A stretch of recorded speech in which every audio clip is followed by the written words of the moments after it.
Minister, as we all know, the situation in the hospitals is on a knife edge.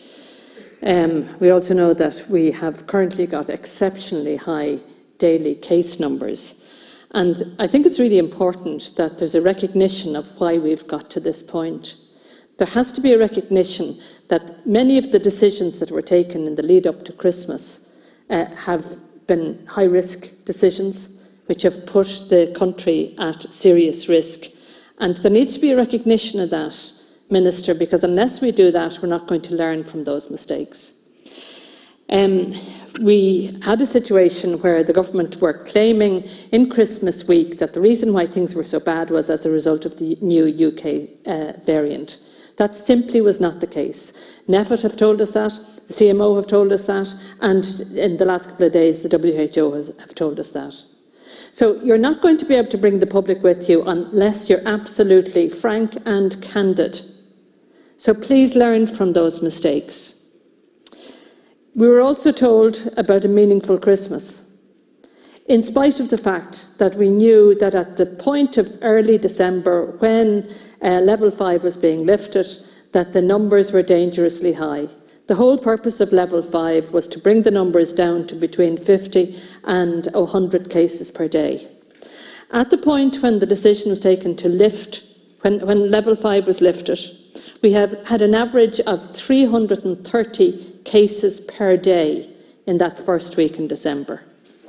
By the 18th of December, when the decision was taken to resume household visits, we had case numbers of 582 per day. Minister, decisions have to be based on the reality of the situation and the science. Wishful thinking about Christmas has done a lot of damage, and we're paying a very high price for that.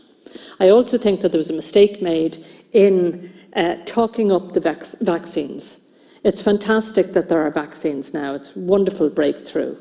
But the reality is that you, Minister, and other government representatives spent a lot of time in December talking up the vaccines. And that, combined with the talk of a meaningful Christmas and the lifting of the restrictions, certainly gave people a false sense of security. And again, I would say we are now paying an exceptionally high price for that. The figures seem to be plateauing somewhat, even though they're still extremely high.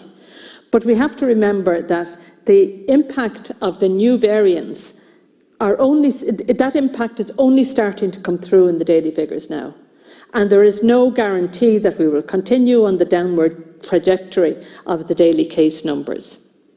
I would put it to you, Minister, will you please consider, rather than talking about restrictions for 5 weeks or for a month or whatever, the target should be a fixed number of daily cases. Now, we should have restrictions until we reach what is regarded as a safe number of daily cases. And I'm asking you to please consider taking that approach rather than a particular point in time. There are a number of serious concerns I have in relation to the vaccines. We have no delivery forecast, even though we were told that the EU had got a delivery forecast for Pfizer last week. Can you share that with us? Again, there's a need to be absolutely transparent in relation to the rollout of vaccines. There is a lot of concern that there's some queue jumping going on. What exactly is the position in relation to GPs?